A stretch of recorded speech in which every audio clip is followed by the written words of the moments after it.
ఇటు శేఖర్ నా చిన్నటి మిత్రుడు, ఇప్పుడు బ్లడ్ బ్యాంక్లో సిఇఓగా ఉన్నాడు. అలాగే మరొక మిత్రుడు శ్రీజస్ నాయుడు, ఈయన సిఎఫ్ఓగా ఈ బ్లడ్ బ్యాంక్కి తన సేవలు అందిస్తున్నాడు. సార్ మీకు అందరికీ తెలుసు, స్వామినాయుడు అలుపెరగని సైనికుడిలాగా మనల్ని తన జీవితాన్ని అంకితం చేసి ఇట్లా కొనసాగిస్తాడు. అది నాకు ఎనలేని స్ట్రెంగ్త్.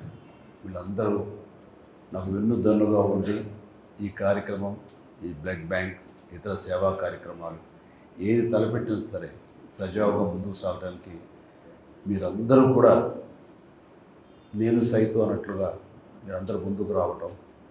కాబట్టి ఇది ఈ రోజున ఒక నిరంతర జీవనదిలాగా ఈ సేవా కార్యక్రమం సాగిపోతూ ఉంది.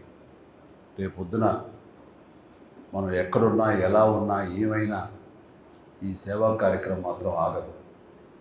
ఇది నిరంతరం ముందుకు సాగిపోతుంది. దాని ప్రకారం ప్రారంభమైన నా రక్తం పంచిన, రక్తం ఇచ్చిన నా తమ్ముళ్ళు, నా సోదరిమణులు, వీళ్ళందరి యొక్క సహకారంతో ఇది కొనసాగుతుంటుంది.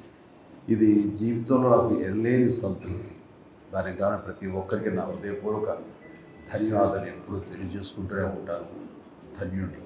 మనం ఏదైనా ఒక మంచి చేయాలి అని అనుకుంటే దాని ప్రతిఫలం ఆశించకూడదు. మన లక్ష్యం ఏమిటి, అది చేరుకోవడం కోసమే మన ప్రయత్నం ఉండాలి తప్ప దాని పర్యవసానం ఏమిటి, దాని ఎండ్ రిజల్ట్ ఏంటి, దాని ప్రతిఫలం ఏంటి అనేది మాత్రం ఆశించకూడదు. అలా ఆశించి నేను చేయలేదు. ఈ తలపెట్టినప్పుడు రక్తం అనేది ఇవ్వటం అనేది చాలా గగనం. ఎవరు ఇచ్చేవాడు కాదు, ఇవ్వడానికి మానసిక ధైర్యం కూడా లేదు ఎవరికి. ఇస్తే ఏమైపోతాం, బలహీనపడిపోతామేమో అన్నట్టు ఇవ్వలేని పరిస్థితి.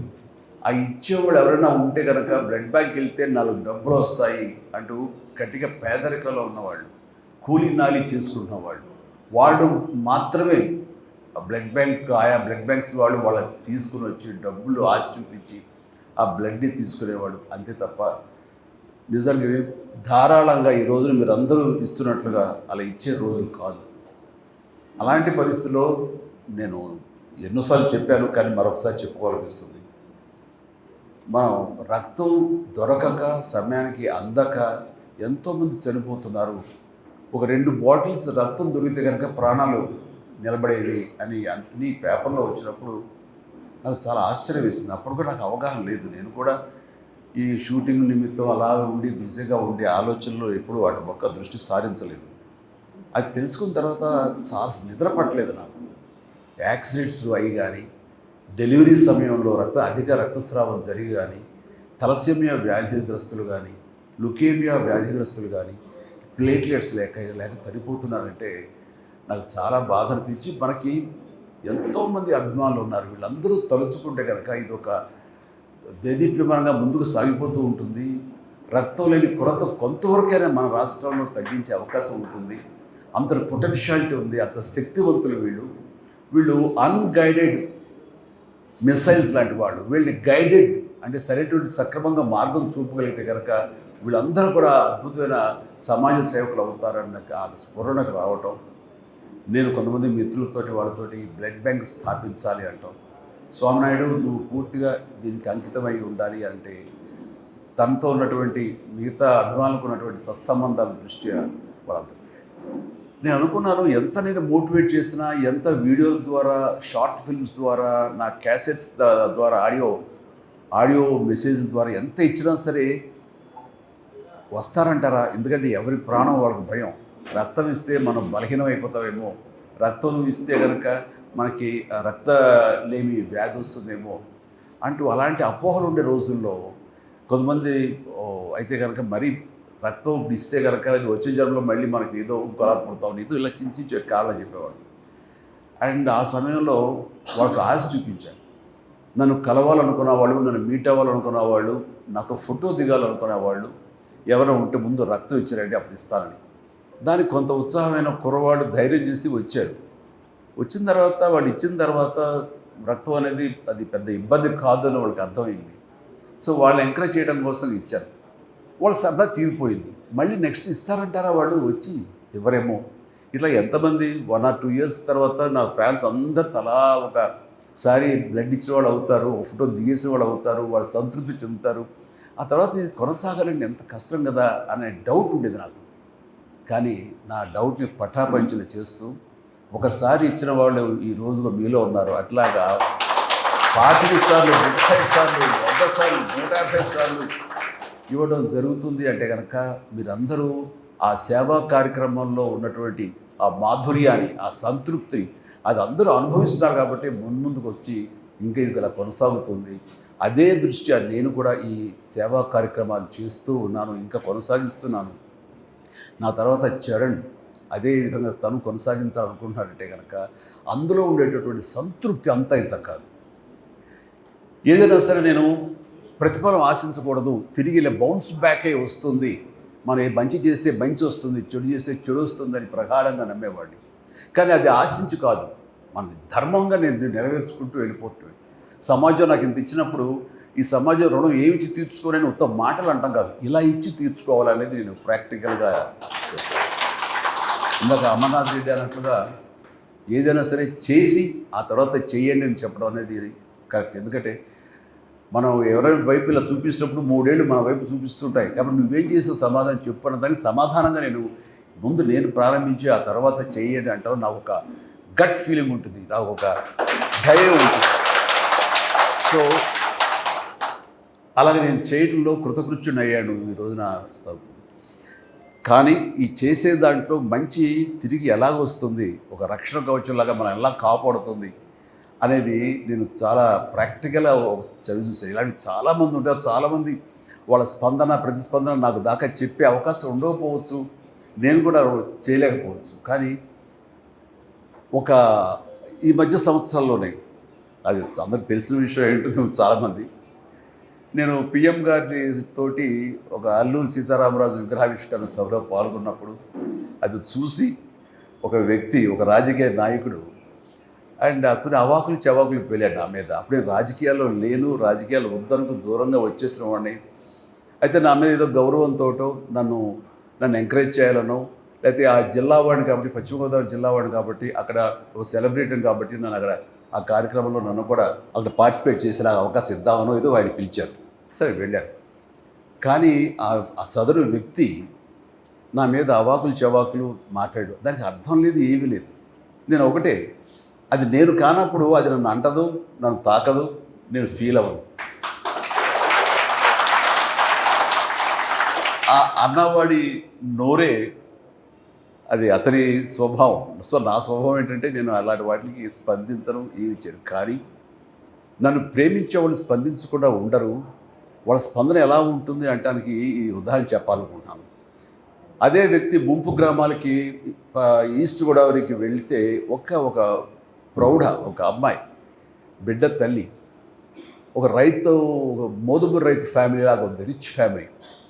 ఆ అమ్మాయి ఆ వ్యక్తిని నానా దుర్భాషలు ఆడుతూ ఏకంగా తిడుతూ ఉంటే తలంచుకుని అలా కాము వెళ్ళిపోతున్నాడు ఆ చిన్న పడవలో.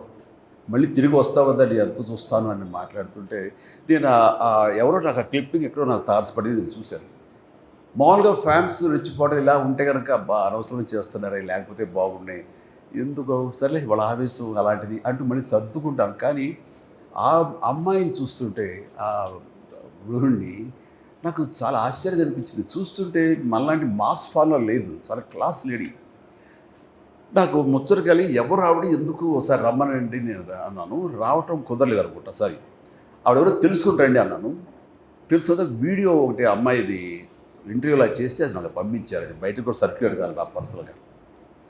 ఆవిడ అన్నమాట ఏంటంటే, ఆయన మాకు ఏదో పెద్ద మాటలు మాట్లాడింది అనుకోండి, ఏదో భగవంతుడు దేవుడిని ఎవరిని చెప్పదలుచుకోలేదు. ఆయన మాకు చాలా ఆరాధ్యం అండి, అని ఏమో అంత ప్రేమిస్తావా, అంత ఇష్టపడతావా, ఈ సినిమా అంత బాగా చూస్తావా, అంత అభిమానం అంటే నేను అభిమానం కానే కాదు. సినిమాలు చూస్తాను, అలాగే ఆయనతో చూస్తాను తప్ప అభిమానిగా నేనేం ప్రేమ పెంచుకోను. మరి ఏంటమ్మా ఒక మాస్ అభిమానం కంటే అంతగా నువ్వు రెచ్చిపోయావు అక్కడ ఏంటంటే, ఆయన నా బిడ్డకు ప్రాణం పోసాడండి అని చెప్పేసి ఒక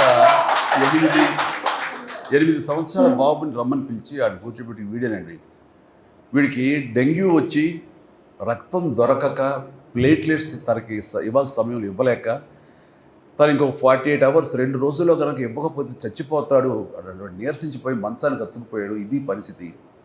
అక్కడ రాజమండ్రి కానివ్వండి, కాకినాడ కానివ్వండి, ఏ ప్రాంతంలో ఏ ప్రభుత్వ ఆసుపత్రులు కూడా ఎక్కడ చూసారు బ్లడ్ దొరకని పరిస్థితి.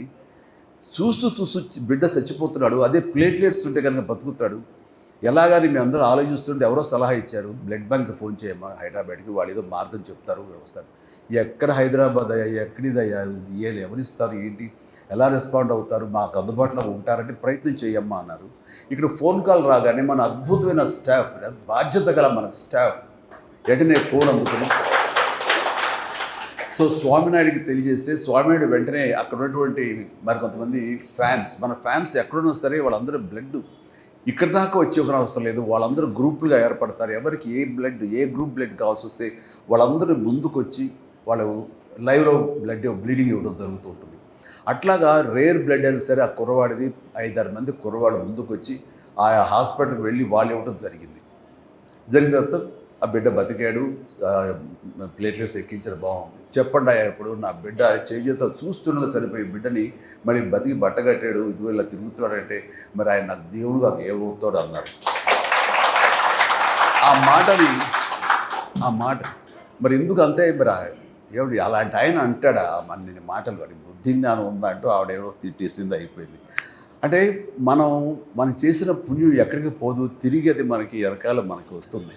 అందుకనే మీ అందరికి కూడా ఇలాంటి మంచి కార్యక్రమాలు మీరు చేయటం మూలంగా అది మీకు ఆశీస్సులు అయ్యి మీ బిడ్డల్ని, మీ తల్లిదండ్రులు, మీ ఇంటిని మీకు రక్షణగా ఉంటుంది. అందుకని ధర్మో రక్షిత రక్షత అంటారు. అట్లాగా మీరు మంచి పనులు చేస్తే అదే మంచి బౌన్స్ బ్యాక్ అయింది. ఇక్కడ శంకర్ మహంత్ గారు ఉన్నారు, మరి ఆయన సౌమ్యుడు, ఎంతో మంచి చేసి మంచి ఆలోచిస్తాడు, మంచిగా ఉండాలి, తన వంతు ఏదో సహాయ కార్యక్రమాలు చేస్తుండొచ్చు, ఆయన ఎన్నో పుణ్య కార్యక్రమాలు చేస్తుండొచ్చేమో. ఆయనకి సంబంధం లేకపోయినా సరే ఆ యొక్క ధర్మం అది ఆయన భార్యని కాపాడమే చేసింది తప్ప ఇందులో మా ఎవరి గొప్పతనం కాదు. అది ఆ విధి, ఈ ప్రకృతిని మీరు దేవుడు అంటారా, దేవత అంటారా, మరొకటి అంటారా తెలియదు. ఈ power of this magnetism, power of this energy ఎప్పుడు మంచి అయితే మంచిగానే, నెగిటివ్ అయితే నెగిటివ్గానే ఎప్పుడు బౌన్స్ బ్యాక్ అవుతుంది. కాబట్టి మంచిగా ఆలోచించండి, మంచి చేయండి, సేవా కార్యక్రమాలు చేయండి, 10 మంది ఆశీస్సులు తీసుకొని ఇలాగ మీరు మీ కార్యక్రమాలు కానీ మీ దినచర్య కానీ ఉంటే కనుక ఖచ్చితంగా మీకు ఎనలేని సంతృప్తి ఇస్తుంది. శాంతంగా ఉంటారు, మనస్ఫూర్తిగా హాయిగా నిద్రపోతారు. నేను చేసేది అదే. చాలామంది అంటారు ఏంటి ఇప్పుడు కూడాను ఇంత వయసులో కూడా ఏంటి మీరు అంత ఇదిగా ఉంటారు, అంత యంగ్ లుక్గా ఉంటారు. అది దీన్ని ప్రత్యేకించి ఎవరు చేసి కాదు, ఇది మనసు ప్రశాంతంగా పెట్టుకుంటాను. ఎవరు ఎన్ని రకాలుగా నన్ను ఆడిపోసుకున్నా, దుర్భాషలు ఆడినా, లేకపోతే అకారణంగా నన్ను ఏమైనా అన్నా సరే నేను పెద్ద రియాక్ట్ అవ్వను. అదే స్థితప్రజ్ఞ అంటే స్థితప్రజ్ఞ అనే పెద్ద మాట నేను వాడను, కానీ అది నాకు తగలవు. అది నేను కాదు కాబట్టి నేను దాన్ని ఓన్ చేసుకోకపోతే కనుక వాళ్ళ మాట నన్ను బాధించవు. అందుకని ఎప్పుడు మనసు ప్రశాంతంగా ఉంచుకుంటాను, హాయిగా నిద్రపోతాను, నాకు పని ఉంటే కష్టపడి పని చేస్తాను ఏ రోజుకి, అంతే తప్ప మరొకటి కాదు. అండ్ ఇంత ధైర్యంగా ఈ సేవా కార్యక్రమాలు కొనసాగుతూ ఉన్నానంటే అది మీరందరి సహాయ సహకారాలే. ఆ వ్యక్తి, ఆ గృహిణి ఆ మాట అన్న తర్వాత నేను కాదమ్మా, ఎవరైతే కనుక బ్లడ్ డొనేట్ చేస్తున్నారో వాళ్ళు ఆ రక్తదాతలు నిజమైన దేవుళ్ళు, వాళ్ళు ప్రాణప్రదాతలు అని చెప్పి అదంతా కలిపి మీకే ఇస్తున్నాను, అది మీ పుణ్యం, అది నేను సంధానకర్త, నేను ఒక వెపన్ అంతే, మధ్యలో ఒక ఆలంబన అంతే తప్ప దీని పూర్తి బాధ్యత, పూర్తి పుణ్యం, పూర్తి సంతృప్తి అంతా మీది. ఓకే, ఒక మంచి కార్యక్రమం మీతో చేయించగలుగుతున్నాను అన్న సంతృప్తి నేను ప్రతి దినం నేను ఫీల్ అవుతుంటాను. అండ్ ఈ కార్యక్రమానికి ప్రత్యేకించి మనం ఇలా మంచి పనులు చేస్తుంటే నా స్నేహితులు ఇద్దరు సిటీఓగాను, ఈయన ఒక చార్టెడ్ అకౌంటెంట్గా ఉండి తన స్కూల్స్ ఉండి ఆయన ఎడ్యుకేషనిస్ట్గా ఉంటూ ఇప్పుడు ఈ కార్యక్రమం చేస్తుంటే మాకు ఏదో జీవితకాలం అంతా ఏదో ఒక ఇలాంటి కార్యక్రమాలతో చేసుకుంటూ వచ్చాం, కానీ ఒక సంతృప్తి అనేది తెలియదు. నేను చెప్పాక సంతృప్తి, ఆ సంతృప్తి కోసం మేము పరితపిస్తున్నాం, ఏం చేయాలో తెలియట్లేదు. ఇక్కడ ఏదైనా ఒక పని ఉంటే చేస్తాం మాకు అని. ఇప్పుడు మీరు చాలా పెద్దోళ్ళు అయ్యా, ఇప్పుడు మిమ్మల్ని పోషించేంత శక్తి బ్లడ్ బ్యాంకు లేదు, మీరందరూ లక్షల్లో సంపాదించుకున్న వాళ్ళు, అది ఎవరంటే చిచ్చి డబ్బు ప్రసక్తి కాదు, మేము సంపాదించుకున్న మాకు చాలు, ఇక్కడ ఉండి ఫ్రీ సర్వీస్ ఆనరీ జాబ్ ఏదో ఒకటి ఇస్తే కనుక ఫ్రీ సర్వీస్ చేస్తామంటూ ఇటు శేఖర్ కానీ స్వామినాయుడు కానీ మన స్వామి నాయుడు కానీ వీళ్ళందరూ ఉన్నారు అంటే ఇది ఈ పుణ్యంలో మా వంతు కూడా మేము సైతం అంటే వాడు ముందుకు వచ్చారు. వీళ్ళందరినీ మీ సభాముఖంగా నేను మనస్ఫూర్తిగా అభినందిస్తున్నాను. సో ఈ రోజున మీరు అందరూ వచ్చారంటే ఏం ఆశించి వచ్చి ఉంటారు, వీళ్ళలాగానే ఇందులో కూడా మనం పార్టిసిపేట్ చేయాలి. మన ఆప్త అమెరికన్ ప్రోగ్రెసివ్ తెలుగు అసోసియేషన్ ఆ సంస్థ వాడు 3 రోజులుగా సదస్సు నిర్వహించారు. అందులో లాస్ట్లో నేను వెళ్ళటం జరిగింది. వాళ్ళందరూ కూడా నేను అదే వాళ్ళకి చెప్పాను, వాళ్ళల్లో ప్రత్యేకించి నేను సినిమా యాక్టర్గా ఉన్నవాడిని, కొద్ది కాలం పాటు పొలిటికల్గా ఉన్నా సరే కార్పొరేట్ సంబంధించినటువంటి ఆ యంగ్ ఎంటర్ప్రినర్స్ సంబంధించినటువంటి సదస్సులో నేను ఏం మాట్లాడగలను, ఎంటర్ప్రినర్షిప్ కానీ కార్పొరేటివ్ అని అంటే వీటికి సరైన స్పెల్లింగ్ కూడా తెలియదు నాకు. నేను పూర్తిగా వ్యాపారాలు కానీ వీటికి కానీ చాలా దూరంగా ఉంటాను. కానీ నన్ను పిలిచారు కరెక్టేనా అని అన్నప్పుడు నేను వాళ్ళ దగ్గరికి వెళ్ళినప్పుడు ఒకటే మాట్లాడారు. నాకు ఇందాక వస్తూ గూగుల్ చేశాను, ఏంటి యంగ్ ఎంటర్ప్రినర్షిప్ అంటే ఏంటి, లక్షణాలు ఏంటి, ఎలాగా అనే దాని మీద తీసుకుంటే కొన్ని పాయింట్స్ ఉన్నాయి. అండ్ ఒక లక్ష్యం ఉండాలి మనకి, దాన్ని సాధించడానికి పర్సివరెన్స్ ఉండాలి, నిరంతర కృషి ఉండాలి, అండ్ డిటర్మినేషన్ ఉండాలి, పట్టుదల ఉండాలి. మనం ఒక్కోసారి ఓటమి పొందినా సరే అది ఏమాత్రం వెనకంజ వేయకూడదు. అండ్ మీరు తయారు చేసే కమ్యూనిటీ ఆల్రెడీ మార్కెట్లో ఉంది కదా, మనం ఏంటి కొత్తగా ఇవ్వగలం, ఏంటి కొత్తగా చేయగలం, ఏ డిసప్పాయింట్మెంట్ ఉండకూడదు, నీ ప్రోడక్ట్ మీద నీకు నమ్మకం ఉండాలి, బలమైన నమ్మకం ఉండాలి అంటూ ఇలా కొన్ని పాయింట్లు అనుకుంటే వాటి మీద ఏది మాట్లాడదాం అనుకుంటుండగా నాకు అనిపించింది ఇవన్నీ నేను ఆచరించినవే కదా. ఈ రోజున ఎంటర్ప్రినర్లో ఈ లక్షణం ఉండాలి అంటే నేను కార్పొరేట్ కాదు, నేను ఏదైనా ఒక బిజినెస్ మ్యాన్ కాను, కానీ సినిమా యాక్టర్గా వెళ్ళాలి అని నేను నిర్ణయం తీసుకున్న తర్వాత, సినిమాలో ఉండాలని నిర్ణయం తీసుకున్న తర్వాత ఈ పాయింట్ అన్నీ కూడా నేను ఆచరించానే. వీళ్ళకి చెప్పేటప్పుడు నేను ఆవిష్కరించుకుంటే సరిపోతుంది కదా అనిపించింది నాకు. అలాగే ఆ రోజు చెప్పాను, ఎవరో తెలీదు, ఎక్కడో తెలీదు, నేను మారుమూల ఎక్కడో మొగల్తూరులో ఉన్నాను. అయితే నాన్నగారితో పాటు ఆయా ఒంగోలు, పొన్నూరు, బాపట్ల, చీరాల ఇలాంటి చోట్ల నేను నాన్నగారితో పాటు స్కూలింగ్ అంతా చేశాను. అండ్ బాగా ఇందాక అమర్నాథ్ రెడ్డి చెప్పినట్టుగా అంత కడు పేదరికం కాకపోయినా సరే ఐ అప్రిషియేట్. వాళ్ళకి పట్టుదల కృషి ఉండబట్టే ఈ రోజున అతను అంత చదువుకొని అంత సమర్థత తాను సంపాదించుకోవడం, అలాంటి వాళ్ళు చూస్తుంటే ఎస్ మన మనస్ఫూర్తిగా మనం అభినందించాలి. అండ్ నాకు అనిపించింది నేను కూడా అలాగే మామూలు సాదాసీదా లో మిడిల్ క్లాస్ ఫ్యామిలీ నుంచి వచ్చిన వాళ్ళం. అండ్ అక్కడికి వెళ్ళి మనం సాధించగలమా అనే అంటంలో ఆ ఇంట్రెస్ట్ ఉంది, ఎలా సాధించగలం నమ్మకం, బలీయమైన నమ్మకం, డౌట్ లేదు. అలా డౌట్ పెట్టుకుంటే ఏది సాధించరు. నేను చేయగలను, నా టాలెంట్ మీద నాకు నమ్మకం ఉంది. అప్పుడు గొప్పగా ఇప్పుడు చూస్తుంటే అప్పుడు చేస్తుంటే ఫిలిం యాక్టింగ్ చూస్తే కొంచెం నవ్వుస్తుంటారు, ఇంత అమెచ్యూరిస్గా చేశాను అని. కానీ అప్పట్లో అది చాలా గ్రేట్గా నేను డెలివరీ చేశాను ఫీలింగ్. అండ్ ఇందాక ఎంటర్ప్రినర్షిప్ గురించి చెప్తున్నప్పుడు బయట ఒక కమ్యూనిటీ ఆల్రెడీ ఉంది కదా, మన ఎవరు ఆదరిస్తారంటే ఈ ప్రత్యేకతను అందరూ పొందుపరిస్తే కనుక మన కన్జ్యూమర్స్ ఆటోమేటిక్గా దానికి అట్రాక్ట్ అవుతారు. అండ్ ఆల్రెడీ సినిమా ఇండస్ట్రీలో అద్భుతంగా డ్యాన్స్లు ఫైట్లు చేసే హీరోస్ ఉండగా నువ్వు వెళ్ళి మీరు కొత్తగా క్యాటర్ చేసేది ఏముంది, నువ్వు వెళ్ళి అక్కడ వాళ్ళని రాణించేలాగా అల్లించేలాగా చేసేది ఎలాగా అని డౌట్ లేదు నాకు. ఖచ్చితంగా పూర్వకాలంలో కొన్ని సినిమాల్లో సాంగ్స్ మినీ ఇంటర్వెల్స్ లాగా బయటికి వెళ్ళిపోయేవాడు దానికో. అండ్ అలాంటిది నేను వాళ్ళని వెళ్ళనివ్వకూడదు, అరెస్ట్ చేయాలి, వాళ్ళని నిలువరించాలి, కూర్చోబెట్టాలి, అది నా ప్రత్యేకత అనుకున్నాను. ఆ రకంగా నేను డ్యాన్సులు ఫైట్లు ఎప్పట్లాగే గతంలాగే ఉన్నా సరే నా ప్రత్యేకత చూపించుకున్నాను. వాళ్ళు రిపీట్ అనేలాగా. ఇప్పుడు డిజిటల్గా ఇదైన తర్వాత ఇప్పుడు కుదరదు, కానీ ఇదివరకు రీల్స్ చేసి ప్రొజెక్ట్ దగ్గర మళ్ళీ రిమైండ్ చేసి మళ్ళీ ఎంచుకునేవాడు. ఆ రకంగా రిపీట్ చేయించుకోగలిగానంటే నా ప్రత్యేకత నేను చూపించగలిగాను. ఆ ప్రత్యేకత నాకు ఎంతటి పొజిషన్ తీసుకొచ్చిందంటే, ఎవరినో పెట్టి సినిమా చేద్దాం అనుకుంటే ఆ డిస్ట్రిబ్యూటర్స్ వాళ్ళు ఇప్పుడు ఇప్పటిలాగా ఈ కొనుగోలు లేదు, బయర్స్ సిస్టమ్ లేదు, డిస్ట్రిబ్యూషన్. వాళ్ళు డబ్బులు ఇస్తేనే ప్రొడ్యూస్ సినిమాలు తీసేవాడు. అందుకని వాళ్ళ కనుసన్నల్లో ఉండాలి, వాళ్ళ దయాభిక్ష మీద ఉండాలి. అలాంటి పరిస్థితుల్లో వాళ్ళు వచ్చిన తర్వాత ఇతనితోడైతే కనుక మేము ఇంత డబ్బులు ఇస్తాము, మిగతా ఎవరితోడైతే మాత్రం అంత బడ్జెట్ ఇవ్వలేము అని వాళ్ళు చెప్పినప్పుడు ఏంటి ఇంత ప్రత్యేకత అంటే ఆడియన్స్ని రిపీట్గా వచ్చేలా చేస్తున్నాడు. అయ్యా ఇతనైతేనే మా డబ్బులు గ్యారెంటీ, మినిమం గ్యారెంటీ ఉంటుంది, ఇతను పెట్టండి.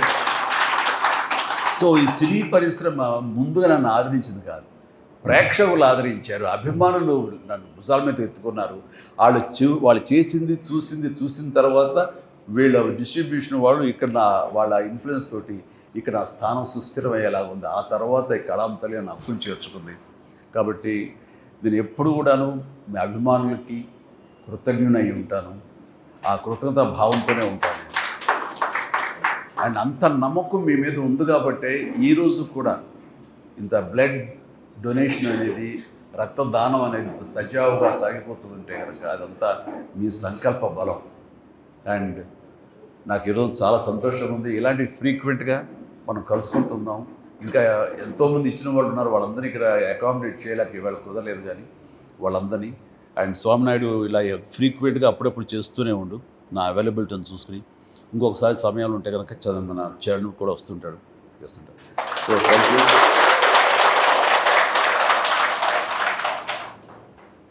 ఇలాగా చాలా సంతోషం శంకర్ మహంతి గారు, మీ యొక్క ఎక్స్పీరియన్స్ మీరు చెప్పి చేశారు. ఆవిడ ఆరోగ్యం బాగుండాలి, మీరు అందరూ చాలా బాగుండాలని, మీరు ఇండస్ట్రీలో నిలదొక్కోవాలని ప్రయత్నం చేస్తున్నారు. ఖచ్చితంగా మీకు ఆ నమ్మకం పెట్టుకోండి, మీకు బాగుంటుంది. అండ్ ప్రతి వాళ్ళకి, మనిషికి ప్రతి ఒక్కరికి నా హృదయపూర్వక ధన్యవాదాలు. Thank you. So nice sir. ఇది మీ ఇల్లు లాంటిది, ఎనీ టైం రావచ్చు, వచ్చినప్పుడల్లా రక్తం లాగేసుకుంటారేమో భయపడక్కర్లేదు. మీకు అనుకున్నప్పుడు, మీకు అనిపించినప్పుడు, ఇస్తే బాగుంటుంది అనుకున్నప్పుడు డెఫినెట్గా ఇవ్వండి. ఆ ఎల్లేని సంతృప్తి ఇస్తుంది మీకు. Thank you so much. Love you all. కార్యక్రమం